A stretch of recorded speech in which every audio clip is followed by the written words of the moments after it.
涛汹涌，我与你在翅膀分上空，负你人作王在洪水中，我要安静治理。當大海翻騰的時候，當大海翻騰，波濤洶湧，我與你在翅膀分上空，負你人作王在洪水中，我要安靜治理是神。當大海翻騰的時候，當大海翻騰，波濤洶湧，我與你在翅膀分上空，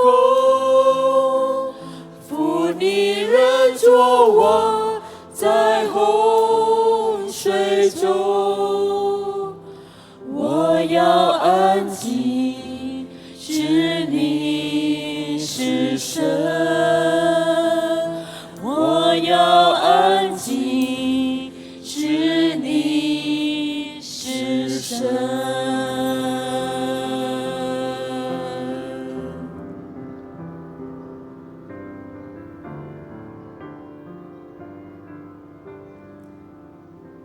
請大家我哋同心合意嘅去禱告。親愛阿爸天父，主你多謝你，多謝你，你唔單止係嗰位萬有嘅主宰，創造一個宇宙萬物，一個世界，你又賜俾我哋人有個福分，有你個形象喺我哋個裏面。你要我哋去述說主你奇妙嘅作為，將你所當得嘅榮耀歸俾你。但係當我哋人類嘅始祖犯罪之後，罪就進入一個世界，讓我哋人遠離你，活喺罪惡過犯當中，又死喺罪惡永遠嘅滅亡嘅裏面。但係今日因着你個大愛，你已經為我哋預備一條又新又活嘅道路，藉着主耶穌基督喺十字架上個捨身流血，主耶穌個復活帶嚟俾我哋能夠有真正嘅平安，幫埋真正嘅盼望。天父啊，我哋多謝你，因為喺一個罪惡嘅世界，充滿咗好多個苦難嘅當中，你將我哋藏身喺你嗰一處，藏身喺你個救恩個裏面。你又使到我哋能夠以基督一同活過嚟，好叫我哋能夠認定我哋生命個方向，不再係勞苦受煩轉眼成空，但係我哋個人生，我哋個方向係滿有盼望。我哋活喺個地上係滿有意義、滿有價值，因為你愛我哋，你與我哋同行，亦都帶領我哋將來會進入主你榮耀永恆嘅天國。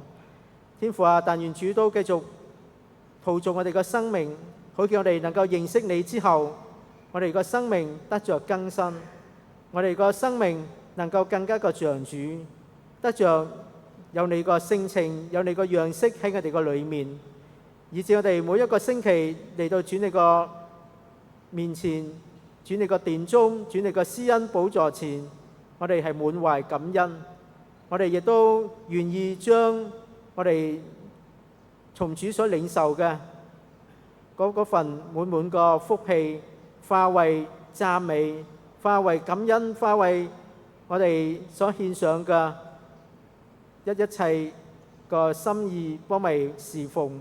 但願主都悅納使用喺當中。我哋更加盼望藉著我哋嘅生命，能夠更多人能夠有機會去認識你，領受你個救恩，得着你成為我哋生命嘅主，讓我哋個生命都能夠可以得蒙救贖。天父啊，但願主都繼續帶領我哋一段嘅時間，唔單止用你個話語去激勵我哋，光照我哋，更加求你用你個愛去激勵我哋，願意繼續將我哋所得着嘅一份美好嘅救恩去幫別人分享，好叫更多人都能夠好似我哋一樣，能夠喺每個星期日個裏面都能夠係帶着感恩、歡樂、平安嘅心，能夠去親近主，繼續過去認定你係我哋生命嘅主，你有永生之道，以致我哋能夠願意一生一世都跟隨你、敬拜你，亦都係去侍奉主。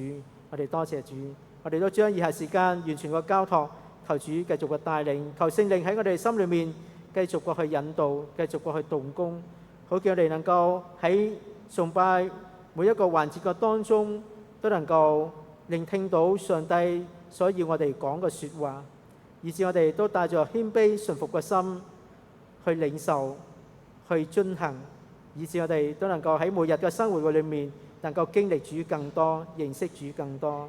我哋多謝你，我哋將以下時間完全嘅交託，求主恩領，感恩禱告，奉靠主耶穌基督聖名祈求，阿門。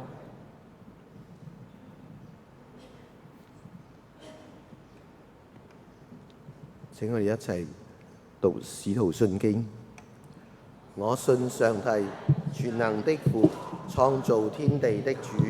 我信我主耶穌基督，上帝獨生的子，因聖靈感孕，由童貞女瑪利亞所生，在本丟彼拉波手下受難，被釘於十字架，受死，埋葬，降在陰間，第三天從死中復活，升天，坐在全能父上帝的右邊，將來必從那裏降臨，審判活人死人。我信聖靈，我信聖義公之教會，我信聖徒相通，我信罪得赦免，我信身體復活，我信永生。阿門。請坐。我哋翻開今日嘅啟應經文，詩篇67篇。詩篇67篇，我哋一齊讀得好短嘅呢度。願上帝憐憫我們，賜福與我們，用臉光照耀我們，好叫世界得知你的道，萬民都救恩。上帝啊，願列邦稱讚你。願萬民都稱讚你，願萬國都快樂歡呼，因為你必按公義審判萬民，引導世上的萬國。上帝啊，願列邦稱讚你，願萬國都稱讚你。地已經早要土產，上帝啊，我們的上帝要賜福與我們。上帝要賜福與我們，地的四極都要敬畏他。而家係歌頌，我哋有請詩班。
請大家打開今日嘅恭讀經訓，加拉太書6章由11節讀到18節。加拉太書6章由11節讀到18節。請會眾一同起立恭讀上帝嘅話語。請看，我親手寫給你們的諭可忍大，凡希圖外貌仁義的人都被有啲的受嚇，無非是怕自己為基督的十架受逼迫。他們那些受害大的，願自己也受得罰。他們願意你們受害底的，不可以藉這肉體喺誇口。但我便不以別的誇口，只誇我們主耶穌基督的十字架。因這十字架，就我而論，世界已經釘在十字架上；就世界而論，我已經釘在十字架上。受割禮不受割禮都會翻身。凡照此類的行的，願平安憐憫加給他們和上帝的以色列民，從今以後，人都不能犯我，因為我身上那刻住耶穌的印記。弟兄們，以我主耶穌基督的恩常在你們心裏。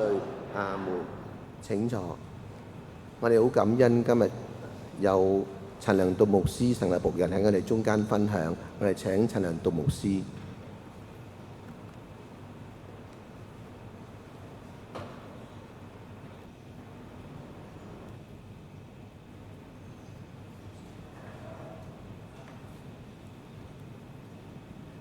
弟兄姊妹平安。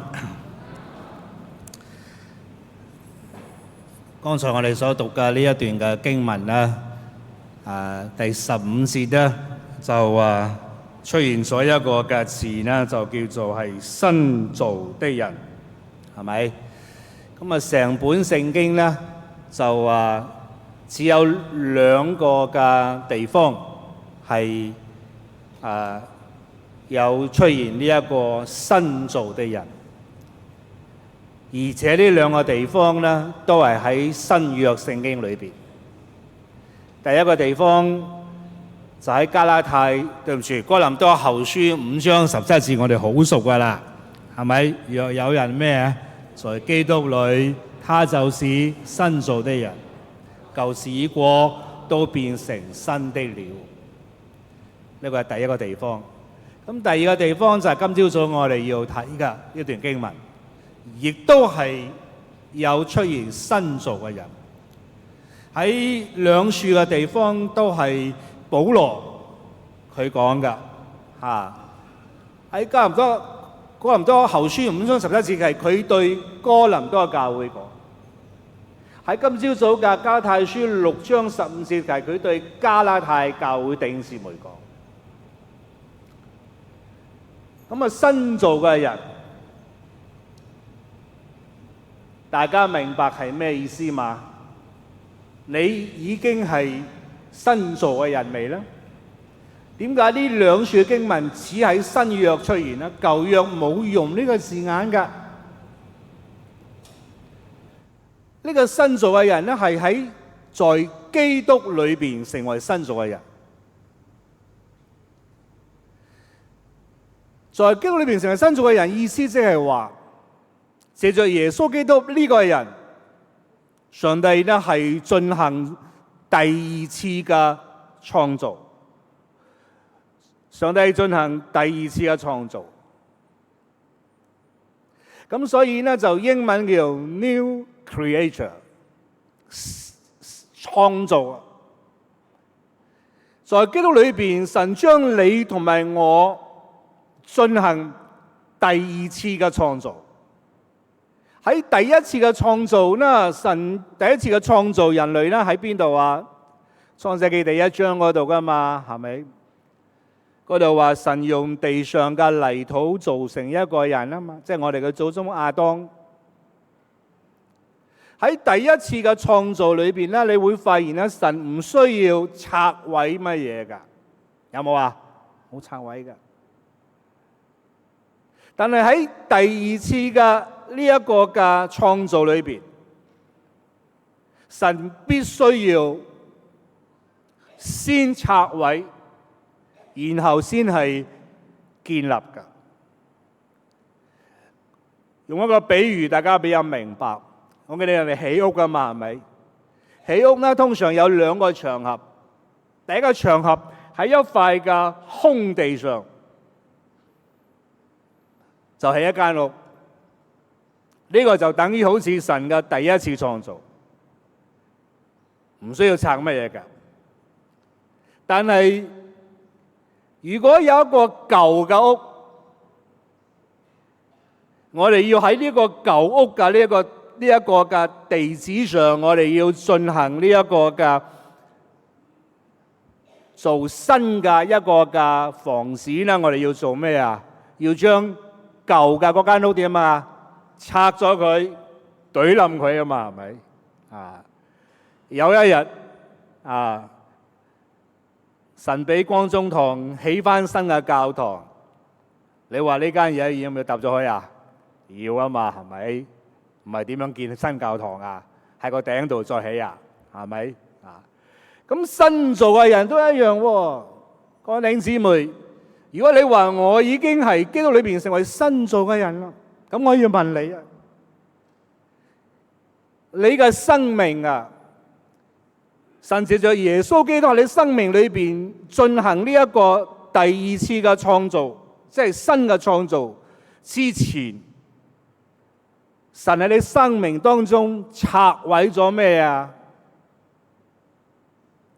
你有冇俾神拆毀咗你嘅生命中一啲舊有嘅思想、舊有嘅言語或者行為啊？定係你講話唔需要啊？我信主咪得啦，我冇咩需要神去做拆毀㗎。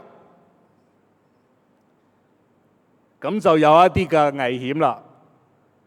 如果你唔容許神喺你生命中去做呢一個拆毀舊嘅嘢，咁個新嘅嘢點樣出嚟㗎？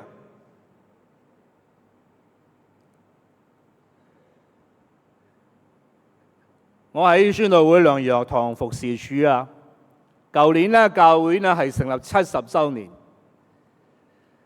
我哋嗰間教堂係1960年咧就起㗎，咁所以嗰間教堂咧我哋都用咗60幾年㗎啦，計埋今年即係65年㗎啦。咁呢65年嚟咧，我哋未曾去做過呢一個新嘅教堂。咁我哋做咩嘢呢？我哋做翻新。做呢一個嘅裝修，如果見到邊一度日久失修咁，我哋就補下、修補下。有時候就拆咗一啲地方，等佢睇嚟闊啲。但呢一個唔係重建啦，呢一個唔係重建啦。即係越南話，即係執呀咁樣噶，係嘛？呢度補一啲，嗰度補一啲咁樣。神今日喺你嘅生命當中，要讓我成為新造嘅人，唔係補啦，唔係修補，係新的創造，要將舊人拆咗佢。嗱，咁我哋頭先讀咗呢一個加太書啊嘛，點解保羅要同加拉太教會嘅弟兄姊妹要勉勵佢哋要成為新造嘅人？特別喺大家喺頭先讀嘅時候咧，喺呢一個嘅第11節啊，即係去到呢一封信嘅最後一段説話。保羅話：我親手寫俾你哋嘅字係何等嘅大。當時寫信咧係用手寫噶嘛。咁去到呢一段啊，由第11節我哋頭先讀到第18節啊，保羅將啲字放大，放大即係表示咩啊？好重要啊！重要嘅説話。今日我哋又聽過一句説話咧，重要嘅説話講3次啊嘛，係咪？但係重要嘅説話喺古時候咧，就要將啲字放大噶。所以如果你喺前面嘅第1、第2、第3、第4、第5、第6章，甚至前面你都睇咗，或者你都會忽略咗。但係最後嘅呢一段，保羅寫嘅時候要放大嘅，唔好忽略喎，好重要啊！係保羅總結咗佢要對加拉太教會弟兄姊妹嘅呢一個嘅勉勵。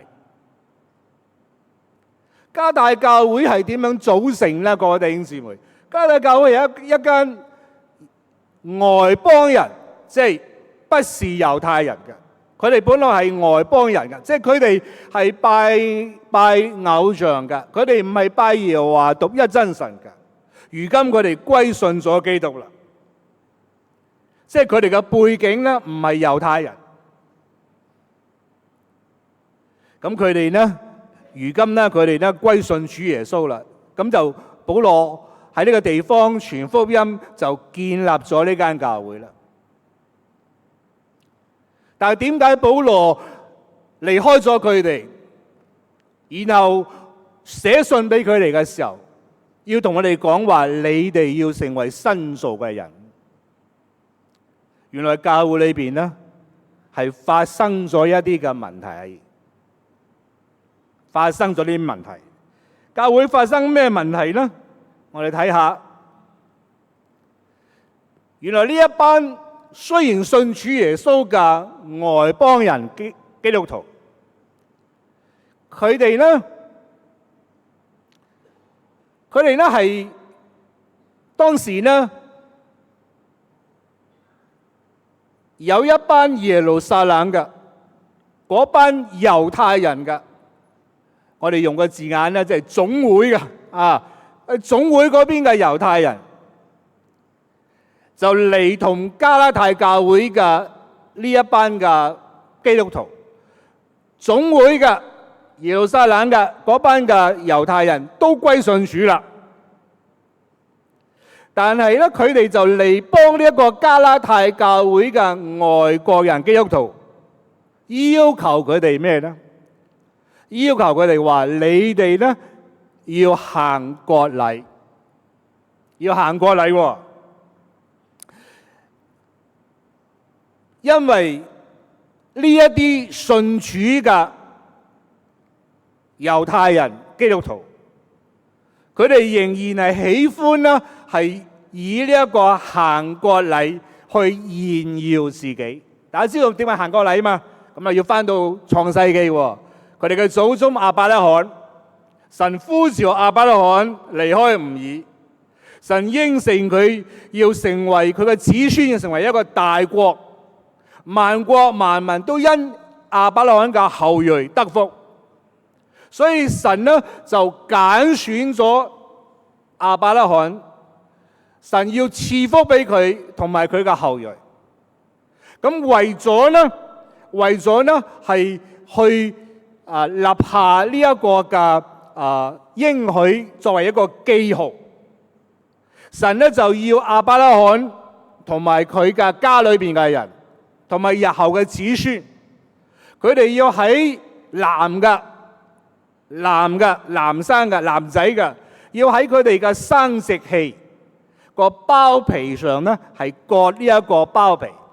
如果新出世嘅呢一個男仔呢，呢個細蚊仔呢，出世之後第8日就要行呢一個禮。咁點解神要佢哋做呢樣嘢呢？神要佢哋呢就睇見呢一個嘅割禮，就記得神與佢哋之間所立嘅約。呢個約就係話神揀選佢哋，成為神嘅子民，神要賜福佢哋。咁佢哋嗰一方呢，亞伯拉罕同埋佢子孫呢，佢哋要遵守神嘅說話，佢哋要聽話，如此呢，佢哋先能夠經歷到呢個約帶嚟嘅福氣平安啊！所以我好快脆同大家去解釋呢一個嘅行割禮或者係守割禮對猶太人嗰個嘅意義。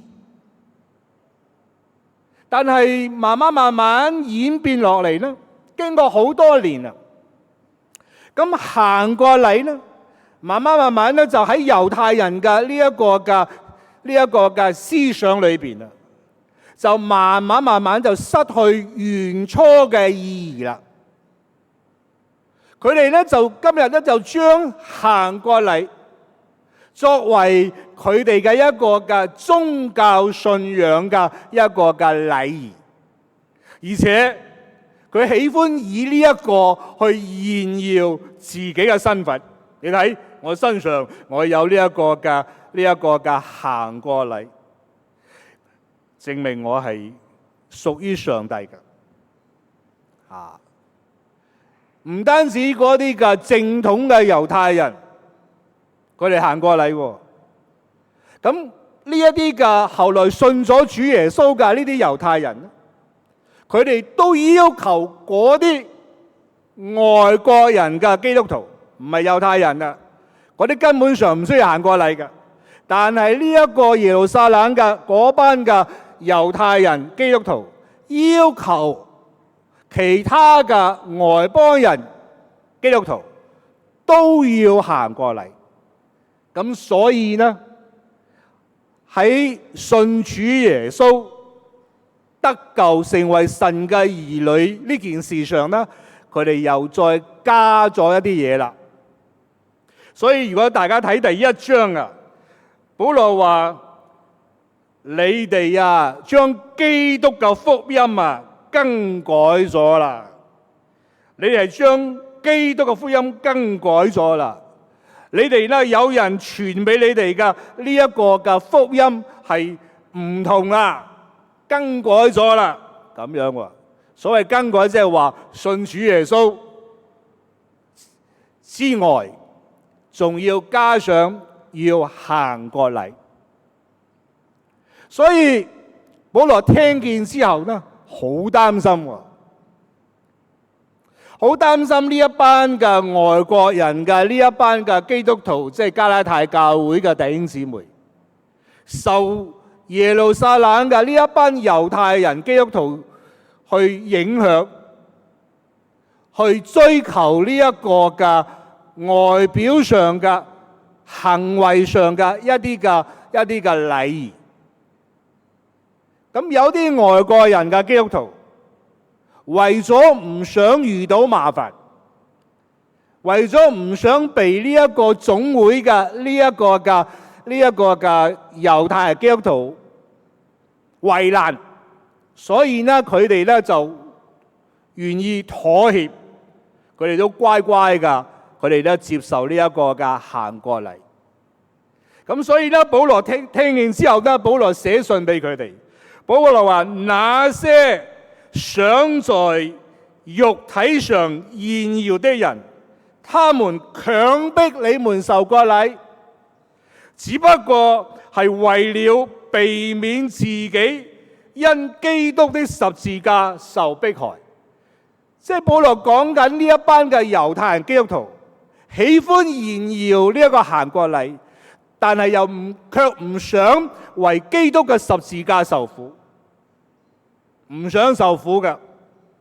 咁跟住呢，佢講咩啊？佢話其實那些受割禮嘅人，佢自己都唔遵守律法。受割禮個真正嘅意義呢，你要遵守神嘅說話啊嘛。佢哋冇啊，佢哋只係注重外表上嘅身體外表上嘅一啲嘅行為上嘅禮儀。佢話保羅話佢哋呢唔遵守律法，反而想要你們受割禮，目的係要攞屬於你嘅肉體來誇口。呢個就係加拉太教會嘅問題，喜歡炫耀外表嘅宗教生活。今日我哋各位親愛弟兄姊妹，今日我哋又如何呢？我有時會聽到一啲嘅弟兄姊妹咧強調啊，我洗咗禮啦。佢幫啲人講話嘅時候，我洗咗禮啦。講呢句話嘅時候，仲提高嘅聲調喎。咁樣我唔知佢想強調乜嘢啊？我洗咗禮啦。咁樣咁你明明洗禮嘅意思係咩啊？洗禮意思係咩啊？係咪用嚟俾你去證明你嘅咩嘅身份啦？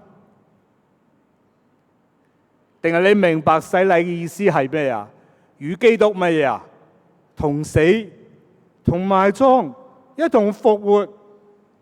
如果你同人講話我洗咗禮，意思係話我舊人啊、老我啊，已經同主耶穌同釘十字架啦，現在活着噶不再是我，乃是基督在我裏邊活着。嗱，如果你係咁樣嘅意思啦，咁我就恭喜你啦。但係如果你話我洗咗禮啦，咁即係你想話我係正統嘅基督徒啊，係嘛？你以呢一個去炫耀自己嘛？或者今日有時候我哋認為我今日每個禮拜日我返教會啊，逢會必到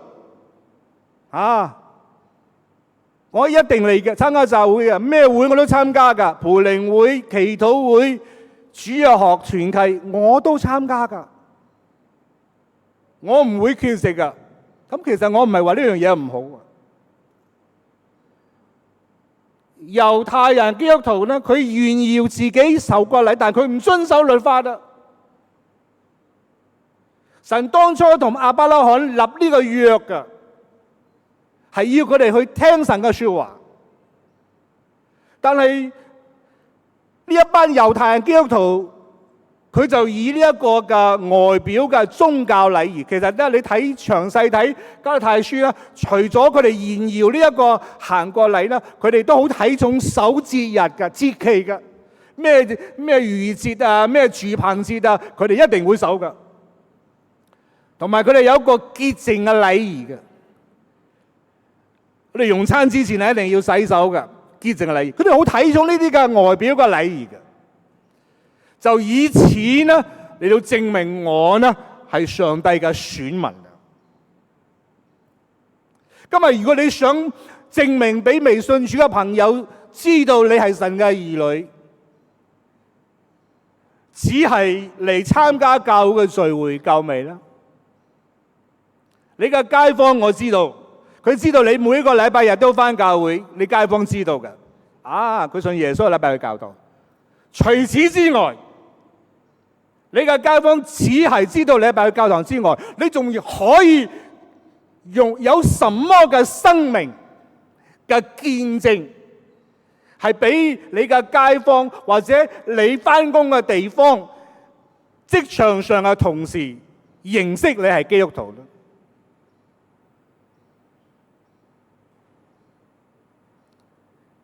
我哋睇到外表嘅信仰行為固然重要，但係裏邊嘅生命啊，嗰個嘅更新啊，嗰個湧出嚟嘅生命啊，湧流出嚟嘅呢一個言語行為啊、思想啊，比外邊嘅呢一個宗教嘅行為啊，係更加重要㗎，係咪啊，弟兄姊妹？好多年前咧，喺中國有一個地方，我唔講係地方名，因為比較敏感。呢個地方啊，發生一件事啊，震驚全世界啊，係好多年前嘅事啊。呢個地方啊，基督徒好多，幾乎成個城市都係基督徒，即係基督徒嘅比例好高。呢個地方啊，神好賜福俾呢個地方嘅教基督徒，佢哋好叻做生意，揾到好多錢，所以咧就一間一間教堂咧重建啦，一條街裏邊咧就好幾間教堂。咁然後咧就發生一件事喎，當地嘅政府就要求所有嘅基督教教堂嘅頂上邊嘅十字架，通通都要拆落嚟。個理由就係違規建築。哇！呢件事啊，帶嚟俾呢個地方嘅基督教教會好大嘅震驚啊！傳出去世界，大家話：哎呀，呢個地方嘅教會受迫害啊！因為政權要求要拆教堂嘅十字架，我唔知大家有冇聽過？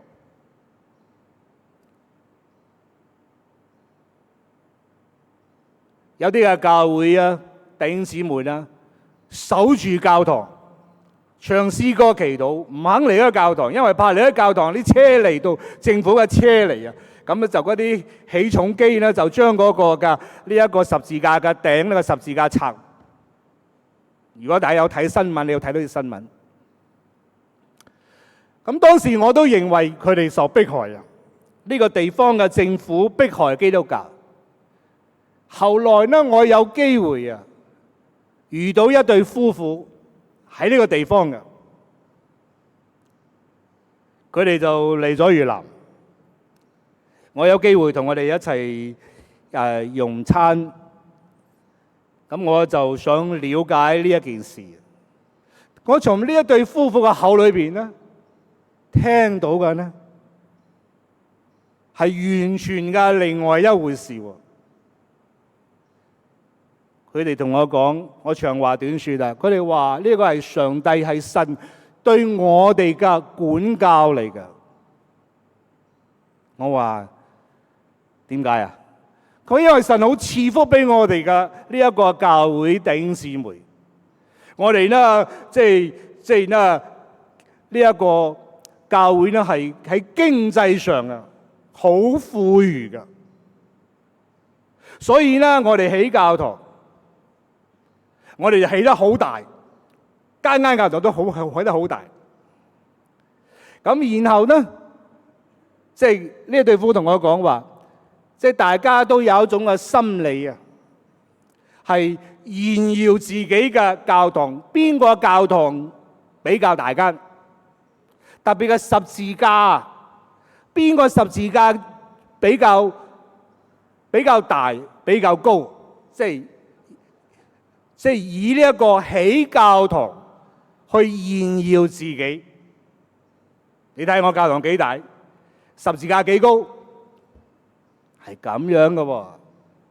咁佢話神知道我哋呢種嘅心態係炫耀自己，唔係炫耀上帝，所以就允許呢件事發生。神就藉着當地嘅政府管教我哋。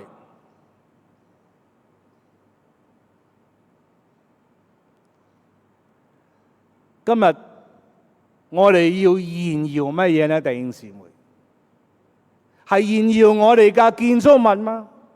又或者你個人神賜福俾你，今日你有好多財富係好㗎，但係你嘅財富係用嚟做乜嘢呢？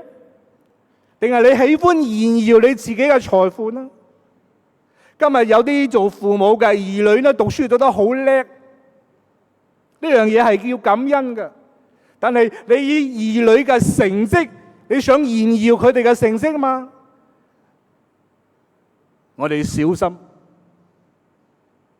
你炫耀乜嘢呢？今日有時候我有時聽弟兄姊妹話，即係咧講見證啊，你企上嚟講見證啊！我聽晒佢個見證啊！佢唔係將榮耀歸俾上帝啊，唔係將榮耀歸俾耶穌基督啊，佢好似喺嗰度炫耀緊佢自己啲乜嘢。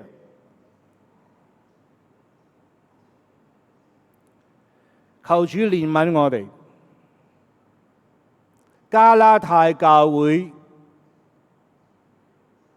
就受到呢一個耶路撒冷嘅呢一班嘅傳統嘅猶太人基督徒嘅影響，開始喜歡炫耀呢一個外表上嘅宗教生活，冇去追求呢一個內裏邊嘅生命嘅更新。我哋睇下保羅啊，佢話佢都炫耀㗎。保羅炫耀乜嘢呢？各位弟兄姊妹，保羅炫耀乜嘢？我哋一齊讀啦。知我絕不以別的誇口，只誇我們主耶穌基督的十字架。藉着這十字架，對我來說，世界已經被釘在十字架上；對世界來說，我也已經被釘在十字架上。如果保羅啊，佢想炫耀自己咧，佢有太多嘢可以炫耀自己，係嘛？佢係正統嘅猶太人，佢係嚴謹嘅遵守律法嘅法利賽人，佢先係正式法利賽人嘅，佢就唔係主耶穌口裏邊講嘅法利賽人嘅。佢嚴謹遵守神嘅説話。佢喺加馬列當時好出名嘅一個嘅猶太嘅拉比，佢喺呢一個加馬列嘅呢一個門下受訓。佢嘅學問知識喺主耶穌嘅門徒當中冇邊個學問好似阿保羅。如果用今日嘅字眼嚟講咧，佢有神學博士學位嘅。喺宗教嘅行為上，佢係完美嘅。如果要誇呢啲咧，佢有太多嘢誇啦，誇學問，誇宗教生活。但係佢寫信俾腓立比書，對唔住，腓立比教會嘅時候咧，佢有講啊。佢話佢將呢一切看為咩啊？有冇邊人知道？看為糞土啊！佢話自從我喺呢一個去大馬色嘅路上，當時準備要迫害基督徒嘅復活嘅主耶穌喺天上向佢顯現啊嘛，係嘛？佢才知道原來佢一直嘅迫害嘅，佢認為呢班嘅信耶穌係異端啊，佢先係熱心信奉耶和華、熱心遵守律法嘅人。誰不知原來佢係迫害緊上帝嘅，所以佢就點樣啊？當佢生命遇見咗基督之後呢，佢就以認識基督耶穌為咩啊？自保啊！佢將先前佢所追求嘅一切呢，就看為糞土，看為渣子。所以佢幫加太教會弟兄姊妹講咩啊？佢話：至於我絕不以別嘅誇口。我係只誇乜嘢啊？我們主耶穌嘅十字架。佢同教會講話，喺罪人當中我係罪魁啊！我係一個大壞蛋嚟㗎，我係一個抵死嘅一個罪人。但係主耶穌基督，佢冇嫌棄我，佢愛我。呢一個嘅罪人，呢一個不完美嘅罪人，所以佢幫羅馬教會講話：唯有基督在我們還作罪人嘅時候為我們死，神嘅愛就在此向我們顯明啦。佢話耶穌基督降世為要拯救罪人，這話是可信㗎。喺罪人當中，我係罪魁嚟㗎。如果主耶穌唔救我，唔赦免我嘅罪，我就早已經滅亡啦。所以佢要誇係誇咩啊？誇耶穌嘅愛，誇耶穌嘅救贖。各位弟兄姊妹，如果有一天你話你要同人講見證，你願意去述說主耶穌嘅一個愛嗎？佢點樣愛你？點樣救你脫離罪惡？點樣寬恕你嘅罪？點樣接納你呢一個不完美、不可愛嘅人？你願意係咁樣去為主耶穌嘅愛同埋佢俾你嘅拯救作見證嗎？我好少聽見弟兄姊妹係講呢方面嘅見證。如果要炫耀，就炫耀耶穌基督十字架嘅愛啊！保羅話：藉着這十字架，對我嚟講，世界已經被釘在十字架上，即係佢看世界係死咗啦。佢話對世界嚟講，我也已經被釘在十字架上。究竟呢個世界係講緊咩嘢呢？係咪天父所創造嘅呢個世界啊？當然唔係啊！我呢首詩歌啦，這是天父世界，唔係。保羅講緊嘅唔係呢一個宇宙萬物天父所創造嘅咩呢個世界。佢呢個世界呢係指到乜嘢啊？嗱，可能我哋要去睇下主耶穌另外一個門徒叫約翰。約翰呢就進一步俾我哋明白呢個世界嘅意思。呢個世界呢係咩啊？我哋一齊讀，我哋就明白咩叫世界啦。請讀：不要愛世界和世界上的東西。如果有人愛世界，愛父的心就不在他裏邊了。因為世界的一切，無論是肉體的私欲、眼目的私欲、人生嘅驕傲，都不是出於父，而係出於世界。這世界和世界上嘅私欲正在消逝，但那遵行神旨意的人卻永遠長存。所以呢個世界係指乜嘢？弟兄姊妹，係指呢一個嘅肉體嘅私欲，係指呢一個眼目嘅私欲，係指呢一個人喺今生嘅一啲嘅成就，而且以呢個成就呢去驕傲、去誇口嘅。約翰話：如果有人愛呢一個嘅今生嘅驕傲、肉體嘅私欲、眼目嘅私欲，愛父嘅心喺佢裏邊就冇噶啦。我哋唔能夠又愛父又愛世界嘅。當我哋愛世界，我哋就已經唔係愛主嘅人噶啦。保羅講咩啊？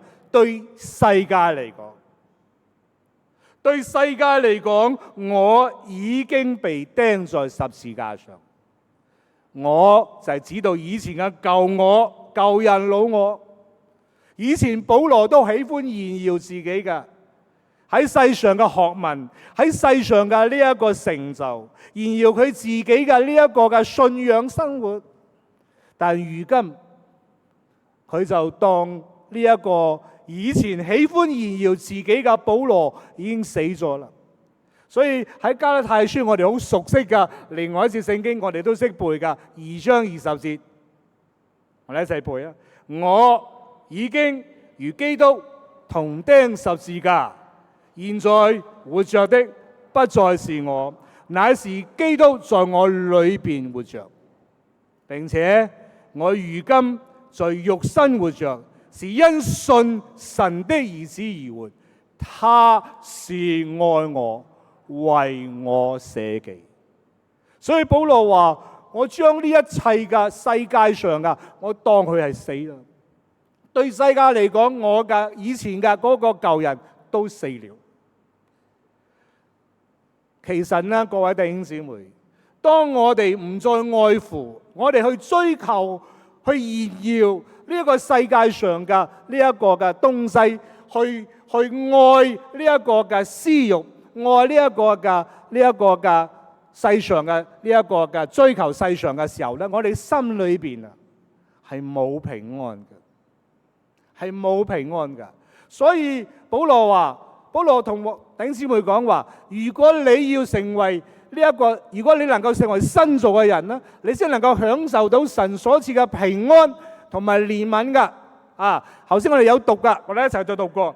佢話其實受割禮和不受割禮都算不得什麼，重要嘅係做新造的人。所有遵循這準則而行的人，願平安憐憫臨到他們，就是臨到神的以色列。保羅話：我哋唔好再追求嗰啲表面上嘅嘢啦。當你真係愛主，你願意遵守主嘅話語，讓主嚟到拆毀你嘅呢一個舊人，然後讓主嘅話語幫助你過一個新嘅生活，你就能夠經歷到咩啊？神嘅平安，神嘅憐憫。呢個係新造嘅人才能夠經歷嘅。咁然後呢，保羅跟住講話，新造嘅人除咗有平安、有神所賜嘅憐憫之外呢，新造嘅人呢，佢生命呢係有記號噶。頭先我哋有讀啊，新造嘅人嘅生命有耶穌嘅印記。我哋頭先讀到話，從今以後，誰也不要攪擾我，因為我身上係帶有耶穌嘅印記。當保羅話佢身上係帶有主耶穌嘅印記啊，弟兄姊妹，你認為佢想講咩嘢呢？身上帶有耶穌嘅印記，新造嘅人啊，佢一定有身上有主耶穌印記嘅。係咪講到呢樣嘢呢？呢個人啊喺手上邊啊，佢紋身啊，紋個十字架，咁呢個係咪耶穌印記呢？你同唔同意呢個係耶穌印記啊？今日咧好多人紋身啊，我話我紋嗰啲嘢係金句嚟㗎，我紋一啲咧係十字架嚟㗎。咁呢個係咪保羅所講㗎？我身上帶有耶穌嘅印記呢？咁如果係咁嘅話咧，就好容易啦。我哋散會一齊去紋身啦，咁樣。咁我哋喺某個地方紋個十字架、基督徒3個字咪得啦，係咪咁嘅意思啊？唔係啊。咁如果唔係嘅話，係咩意思啊？保羅話唔好搞擾我，身上有耶穌印記啊！嗱，我問大家我哋仍然喺復活節期間㗎。主耶穌復活之後喺地上40日啊嘛，主耶穌未升天嘅。嗱，主耶穌喺地上40日咧，向門徒顯現嘅時候，當有一次多馬不在場，多馬話：除非我親眼見到佢手上嘅釘痕，我摸佢嘅肋旁嘅釘痕，我先相信佢復活。1個禮拜後，主耶穌復活咯，記得嘛？唔係1個禮拜後，主耶穌第2次顯現喎。咁第2次顯現嘅時候呢，多馬在場啊嘛。咁樣。主耶穌叫佢過嚟，你睇下我手上釘痕，你用手摸我嘅肋旁嘅呢一個傷痕。咁多馬敢唔敢去摸添啊？唔敢啊！見到主耶穌，佢就俯伏喺主耶穌面前啦。咁我想問大家就話，主耶穌復活之後啦，佢嘅身體同埋之前咧係完全係唔同啦，係新嘅身體。係不就受時間空間限制嘅，亦都不再死亡噶啦。所以聖經話主耶穌係垂了的人初熟嘅果子，佢第一個真正復活嘅。我要問大家噶，點解主耶穌復活之後嘅新嘅身體，佢仍然要保留呢一個嘅被釘十字架嘅呢一個釘痕，或者身上嘅呢一個嘅傷痕？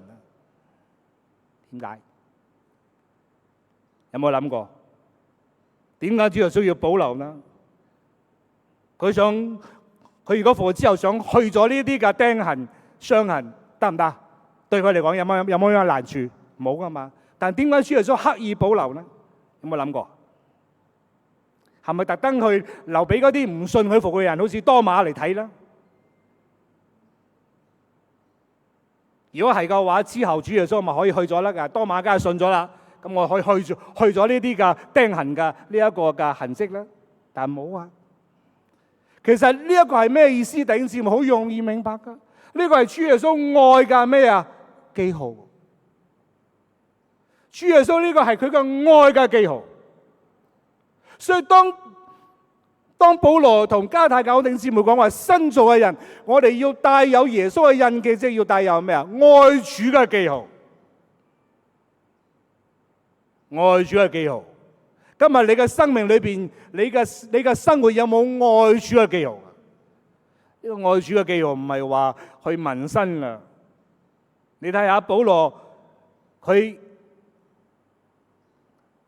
幫弟兄姊妹分享佢愛主啊！佢點樣講啊？佢話咩呢？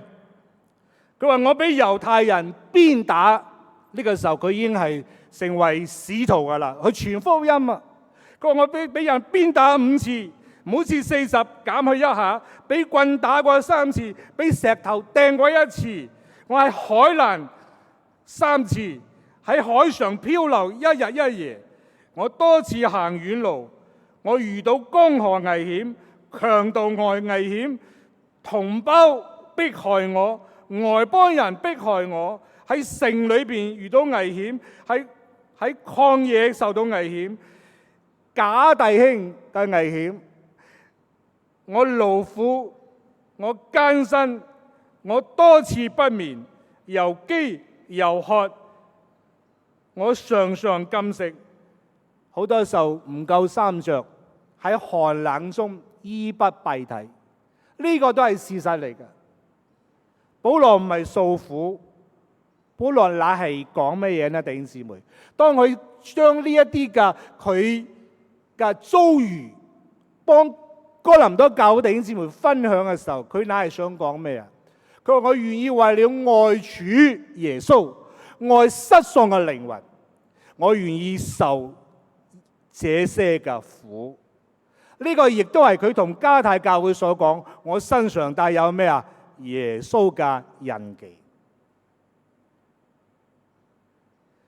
其實唔淨係保羅啊，教會2000年嘅歷史裏邊，教會嘅2000年歷史裏邊，我哋見到有不少嘅基督徒為了信仰，為主耶穌殉道，為了信主耶穌，跟隨主耶穌，做主耶穌門徒，被殺害。今年2月啊，喺剛果呢個國家非洲啊，嗰日係2月14號，我印象深刻，因為情人節啊嘛。但係喺剛果啊，有一間教堂啊，就發現啊，有70個人，全部都係老人家，都係婦女，都係細蚊仔㗎。佢哋嘅屍體啊，冇咗頭啊，被斬首啊！原來當地嘅呢一個嘅回教極端分子啊，佢哋呢就將佢哋綁架，然後呢就殺害佢哋。佢哋被殺害唔係因為佢哋犯了咩罪，佢哋被殺害只因為佢哋承認我係基督徒。我係信耶穌嘅，咁就俾殺。今年2月14號，我哋睇咗之後，心裏邊好難過，係咪？但係我哋睇到呢一班嘅70人嘅弟兄姊妹啊，佢哋就係喺身上帶有耶穌嘅印記啊！佢哋願意為了愛主耶穌，承認主耶穌係佢哋嘅主，佢哋呢就付上生命嘅代價。今日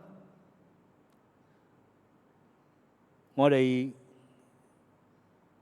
跟隨主耶穌，有時免不了都會受到一啲嘅迫害，尤其家裏邊如果有未信主嘅家人，又或者喺侍奉工作上遇到一啲嘅困難，你願意為了愛主耶穌，為了愛弟兄姊妹，為了愛失喪嘅靈魂，為主受一點點嘅苦嗎？作為你身上帶有愛主耶穌嘅印記嗎？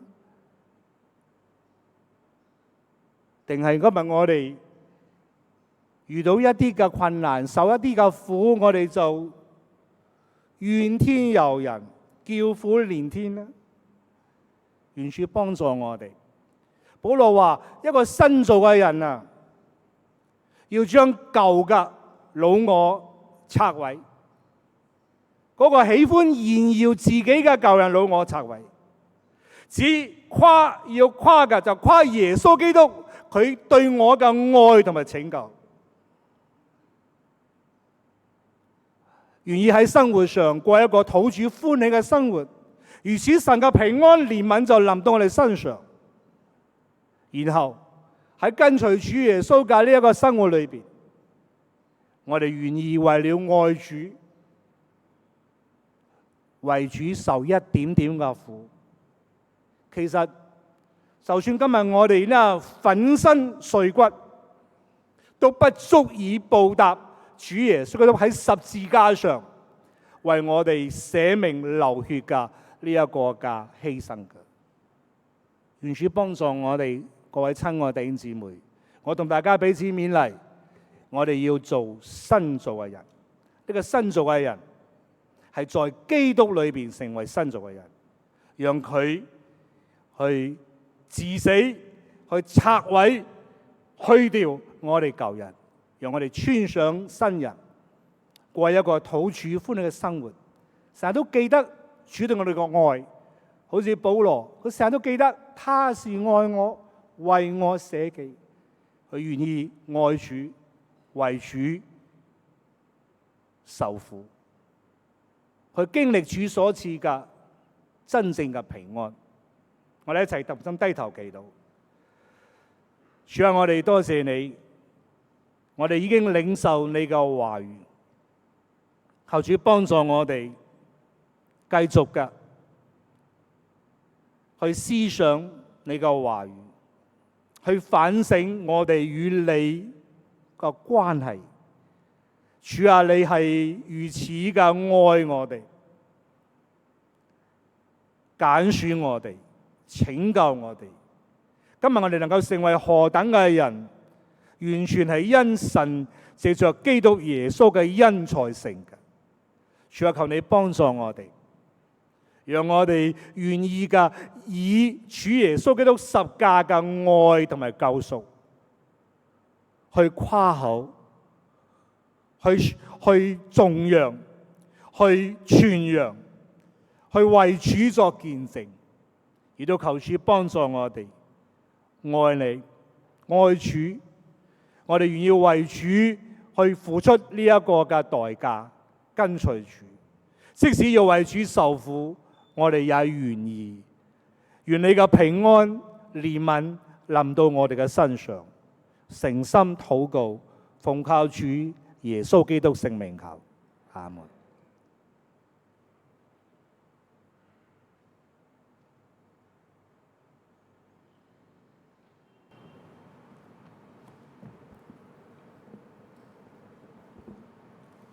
你要以初熟嘅草產尊榮耶和華。請收獻金嘅詩班員收獻金。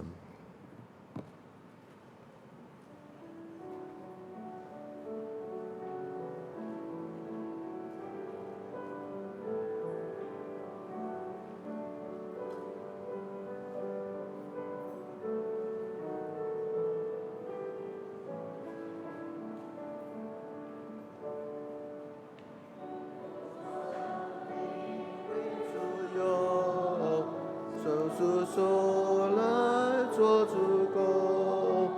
願我雙翼為主獻，時常讚美主恩典。願我雙手為主用，所謂秉主愛激動。願我雙足為主奔，奉主差事就是人。我口舌為主用，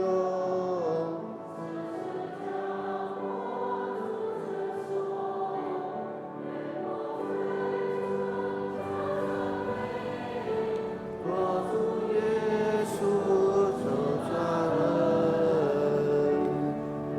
我金錢為主用，人都為主獻奉。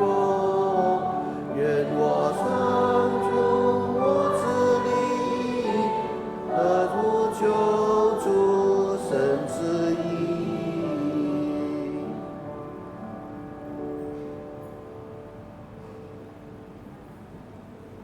請會眾起立，我哋一齊為到獻金禱告。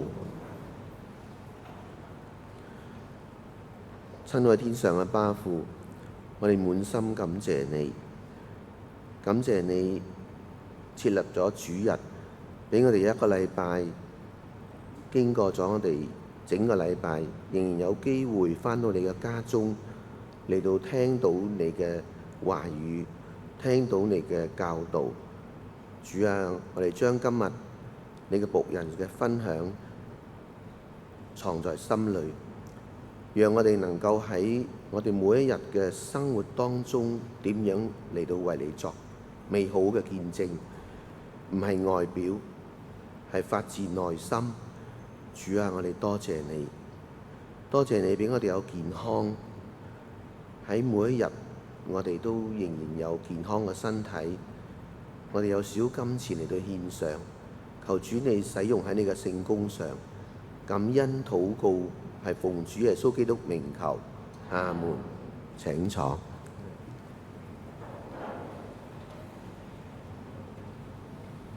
而家係家事，我哋有請林順興牧師堂主任。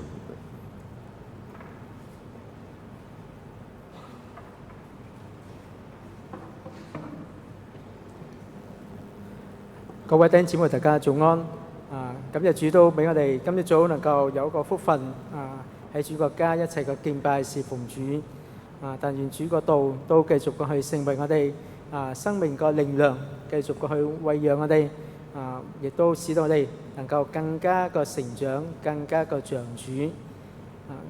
咁樣喺呢處咧，我都代表教會歡迎每一位嘅弟兄姊妹親友嚟到我哋當中，幫你一齊嘅敬拜侍奉主。今朝早咧，據我所知就有湯永成弟兄個一家喺芬蘭啦，翻嚟探望屋企幫咪教會嘅，唔知有冇喺當中咧？喺出面咁樣啦，就唔知仲有冇其他嘅弟兄姊妹或者係親友係喺海外翻嚟探望教會咧？我哋都好想歡迎你都有一位我哋歡迎。散會之後咧，如果有時間，我哋都好想認識你。咁樣都代表教會多謝陳良道牧師今朝早用神嘅話語去教導去勉勵。確實係一個係我哋基督徒係好重要嘅一環。盼望我哋都能夠每一位都能夠好似保羅係有基督耶穌個印記，而唔係只係單止喺外面嗰一個好多宗教嗰一個外面嘅一啲個活動，祈求主都用佢嘅話語親自嘅去幫助提醒我哋。請大家弟兄姊妹，我哋打開程序表個內頁，亦都有各項教會個事工需要大家紀念或者係代禱。首先我報告本週聚會個通告，今日下午2點30分啦，會有3個團契聯合，我哋會有一個稱為係老友記嘅聚會，係歡迎3個團契嘅弟兄姊妹幫咪邀請一啲好耐冇返教會嘅一啲嘅弟兄姊妹啦，我哋有一個聚會，就係多家團契弟兄團契幫咪恩友團契嘅聯合聚會，亦都有黃家和牧師幫咪和牧師一啲嘅同工喺我哋當中一齊嘅分享。咁樣今日下晝3點咧，約瑟團契即係兒童團契，雅各團契即係少年團契，約書亞團契、青年團契咧，都係會有照常嘅團契聚會。每逢星期一晚上7點30分，我哋有亞伯拉罕弟兄團契嘅聚會。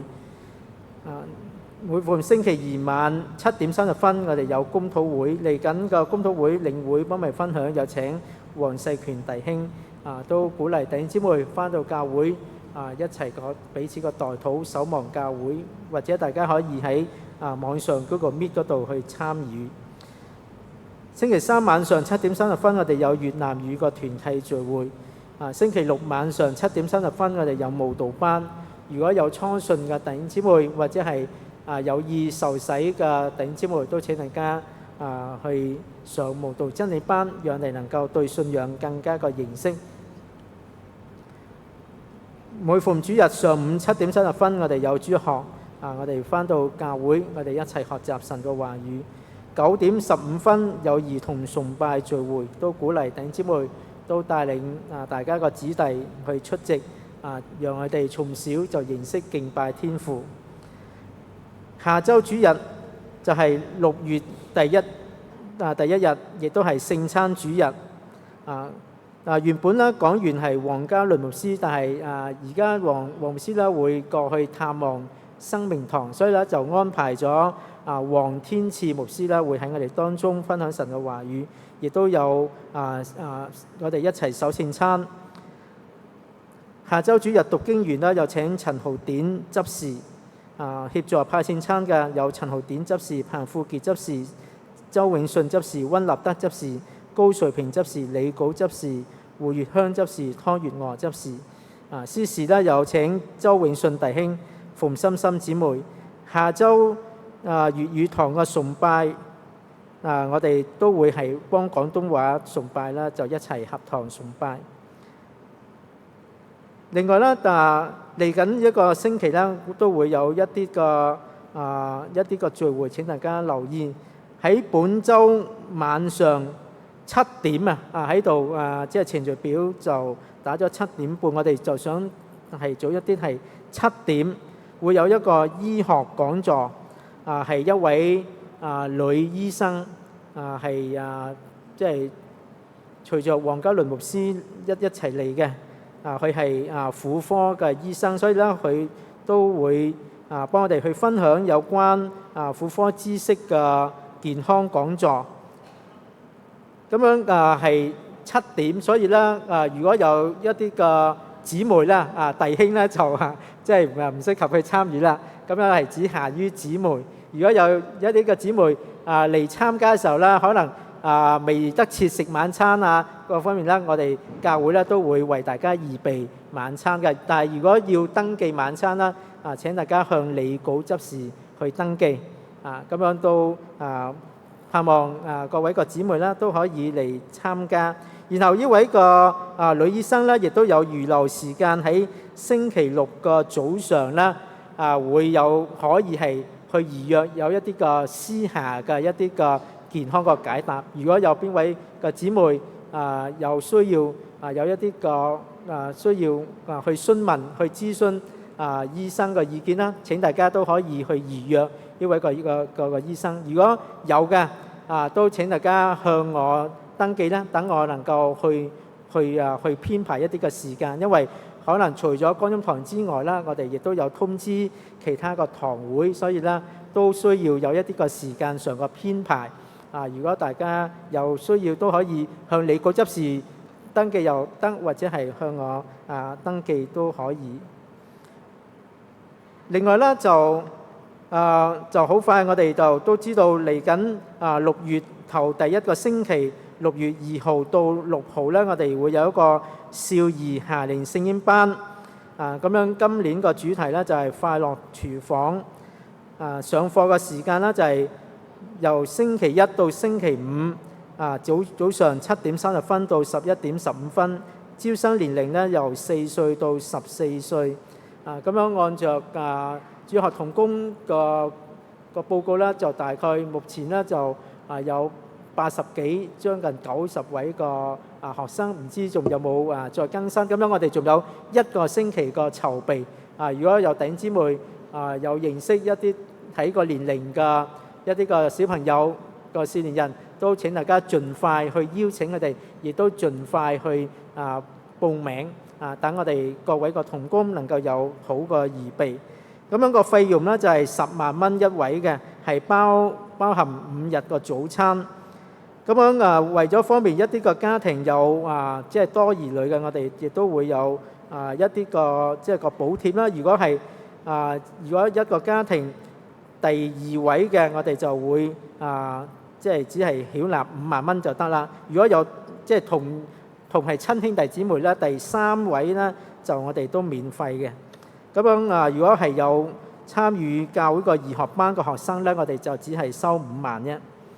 咁樣都請大家都盡喺今個星期啦，就盡量去幫啲小朋友去報名登記。另外咧就喺6月尾，6月27號到28號會有2日咧，我哋會有舉行一個青少年嘅營會。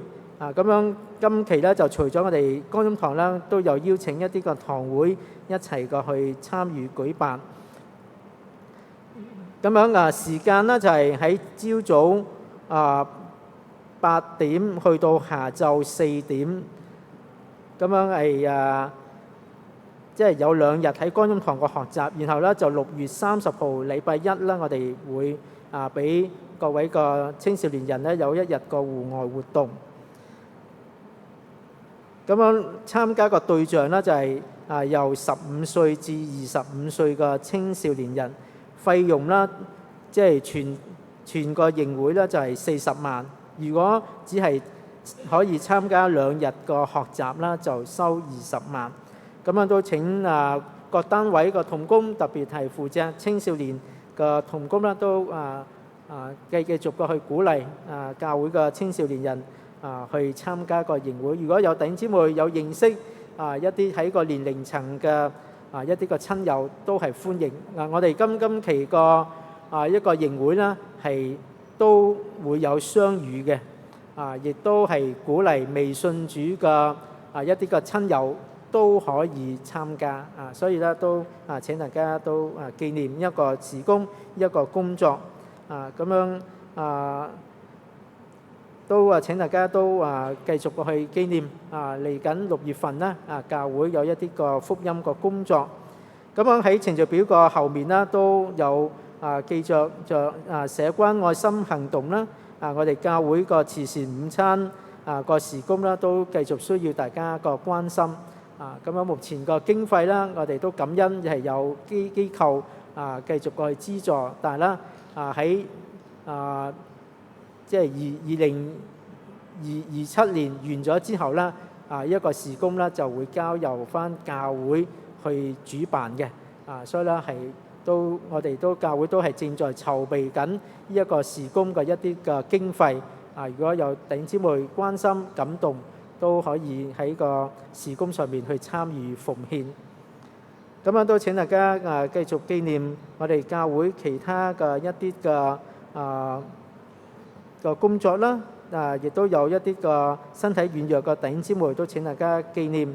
有朱美好姊妹啦，近日都係身體唔舒服，都有託教會弟兄姊妹為佢祈禱。有黃建榮弟兄都求主繼續過去帶領幫助，讓我哋嘅弟兄能夠可以早日個恢復。可能都有其他一啲唔同嘅弟兄姊妹年老體弱嘅一啲弟兄姊妹，都需要我哋關心、紀念、代禱。請大家都繼續過去紀念。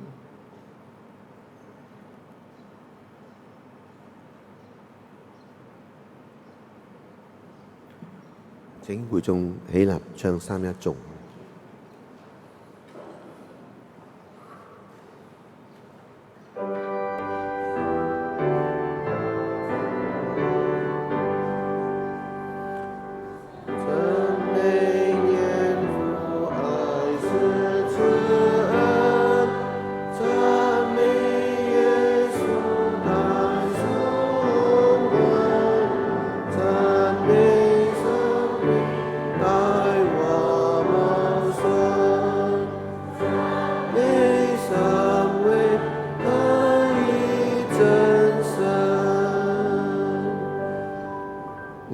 在天上的父，願人都尊父的名為聖。願父的國降臨，願父的旨意行在地上，如同行在天上。我們日用的飲食，今日賜給我們，免我們的債，如同我們免了人的債，不叫我們遇見試探，救我們脫離兇惡。因為國度、權柄、榮耀，全是父的，直到永遠。我哋憑信心領受祝福，請林順興牧師。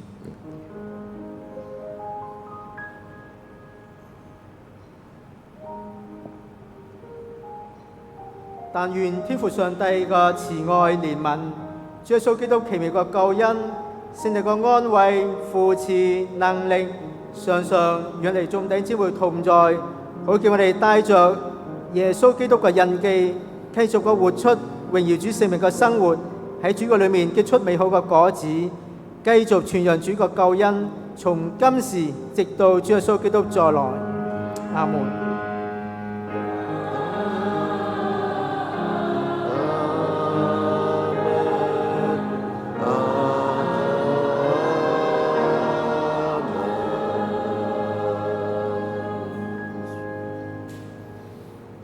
請我哋一同唱《借我賜恩福》。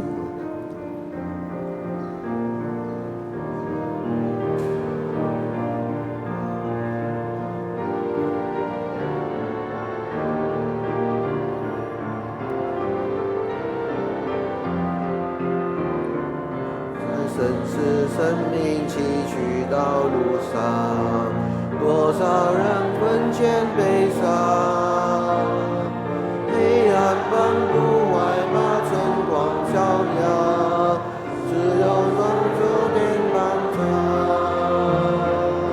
给我赐恩福，借我赐恩福，借我生命长出荣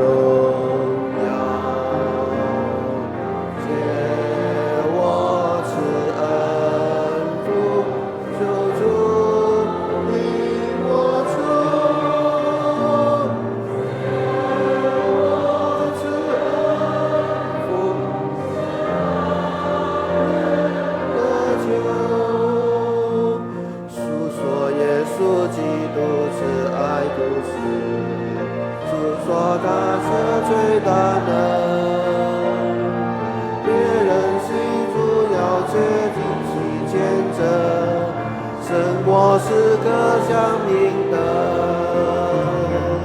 借我赐恩福，借我赐恩福，借我生命长出荣耀，借我赐恩福。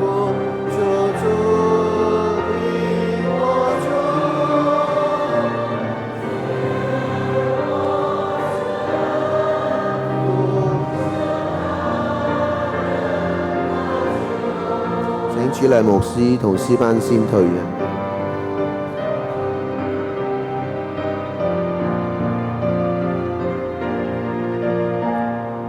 既蒙受應當白白施予，當愛人相處愛你，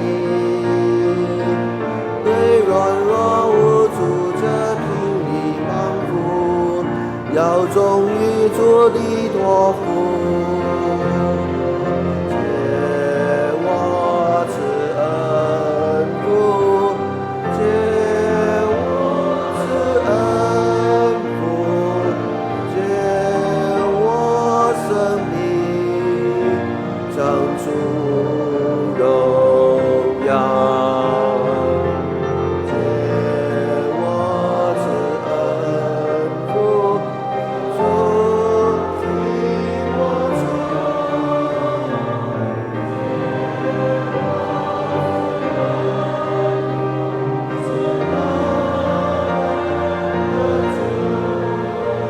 禮成，願神賜福大家。